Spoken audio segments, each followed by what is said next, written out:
Stay busy. Okay. Hi. How does this work? Oh, you ask questions of me. Hi, Oprah. All right. Hello. Hi. Your speech tonight was so I'm right here. I know. Okay, there you are. Hi. Okay. Hi. Your speech tonight was so amazing and inspirational. I'd love to know what you feel is the greatest lesson you've learned throughout your life and career. The greatest lesson I've learned throughout my career came from Maya Angelou, actually, when I was, first meeting her.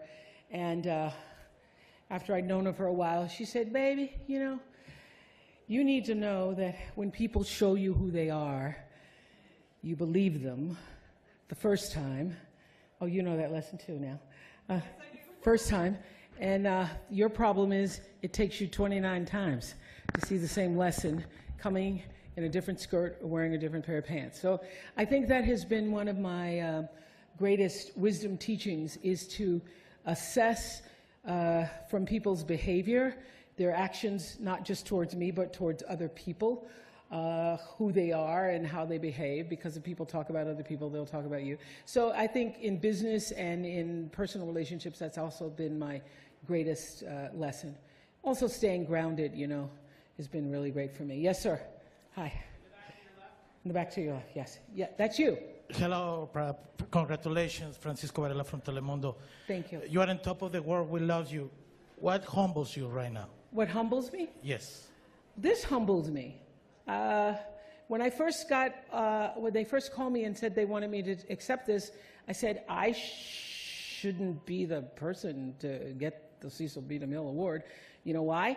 I was working with Reese Witherspoon this past spring and winter, and I happened to just say in the makeup room one morning, I said, so how many movies have you done? She goes, oh, honey child, I don't know. I don't know, it's been so many. And I then thought, I hope she doesn't ask me, because I think it's been 5. And so I didn't understand it, and then they explained that it's about overall entertainment. Now, what I was able to do with the Oprah show and the cultural statement we were able to make throughout the world, I feel very, very, very proud of that. But I think that when it comes to films, that I am really the new kid on the block. And I always feel like when I'm acting that I am, out of my box. And it's the most intimidated I ever feel. Mr. Goldvest, hello. Oprah. I'm curious what wisdom you could pass on to me and my friends were film school scholarship recipients of the Hollywood Foreign Press. Mm-hmm. I'm curious, what wisdom can you pass on to the future generation of people here in Hollywood that want to make movies? Well, the way to make movies is to do stuff that you love, because, for 25 years I worked on the Oprah show, and Stedman will tell you that there were nights that I came home and I almost, it was hard to even take off my clothes, because I knew I was going to be getting up 4 hours later. But I never really felt exhausted, I felt exhausted, but I never felt depleted. So do the work that comes straight from the soul of you, from your background, from stories that you've grown up with, from stories that bring you passion, from stories that you not just yearn to tell, but that if you don't tell them, they won't get told. And when you are operating, the single greatest wisdom I think I've ever received, other than when people show you who they are, is that the key to fulfillment, success, happiness, contentment in life is when you align your personality with what your soul actually came to do. I believe everybody has a soul and has, their own personal spiritual energy. So when you can use your personality to serve whatever that thing is, you can't help but be successful. So if you do films that come from the interior of your soul, you do work, you do art that comes from the interior of you, you cannot miss. It's only when you're doing stuff that you think might make money, you think it may be a hit, or you think it may bring you some level of attention or success. That isn't what does it. I would have to say that all of the great, wonderful experiences of my life that have brought me to this moment have come from working from the interior of myself. And so that's why it feels so authentic, because it actually is. So when you do that, you'll win. Okay? Hi, Oprah. Hi. I'm right back here. Yeah, there you are. You always give such sage advice to everyone else, and I'm just curious, as you look over your life, what advice would you give to 7-year-old Oprah or 13-year-old Oprah about surviving as a woman in this world? 7, I was so sad. And at 7, all of my real love came from my teachers. And so my teachers, I would say this to anybody in this room, you have no idea of the power of noticing another human being and what it feels like when somebody knows that they have been seen, truly seen by you. It is the greatest offering you can give.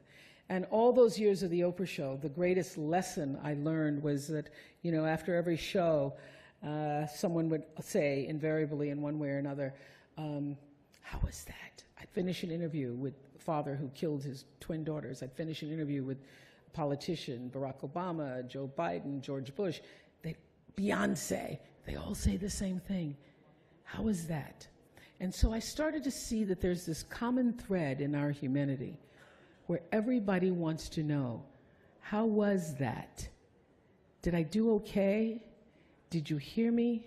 And did what I say mean something to you? So I would have to say that recognizing that in other people has helped me to become, you know, a person of compassion, a person of understanding, a person who can interview anybody about anything, because I know that the core of you is the same as the core of me. You just want to be heard. So anyway, yes. Oprah directly in front of you. Directly in front Directly. of you. Hello. Chris with GMA Philippines. Last year when Meryl Streep won this award, it felt a very different time. Trump had just won. We had all the allegations last year. With your speech, with everyone in, you know, solidarity in black tonight, do you feel like the country together as a whole is moving in a better direction than we moved last year? I certainly feel that what happened, you know, I always think and know, having watched it over the years through thousands and thousands of interviews and watching people in their dysfunction, that when something really negative is brewing, that there is the direct opposite reaction that is also possible, because for every action there's an equal and opposite reaction. So when something as big as what started to happen in October with Harvey Weinstein started to unfold, I thought, whoa, whoa, whoa, whoa, whoa, whoa. And with every day's revelation, I thought, here is an opportunity for something powerfully, a powerful growth. And how do we use this moment to elevate what is happening instead of continually victimize ourselves?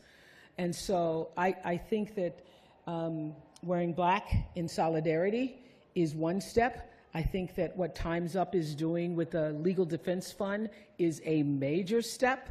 It was very important to all of us involved with Time's Up that it not just be about the women of Hollywood, because we're already a privileged group, but to extend to the women of the world, because as I said tonight, there isn't a culture, a race, a religion, a politic, a workplace that hasn't been affected by it. And one of the reasons why I wanted to tell Reese Taylor's story is to let people know it's been happening for a very long time when people didn't feel that they could speak up. And so there are so many women who've endured so much and remained silent and kept going because there was no other recourse. And now that we've all joined as one voice, I think that it feels like empowerment to those women who never had it. Thank you so much.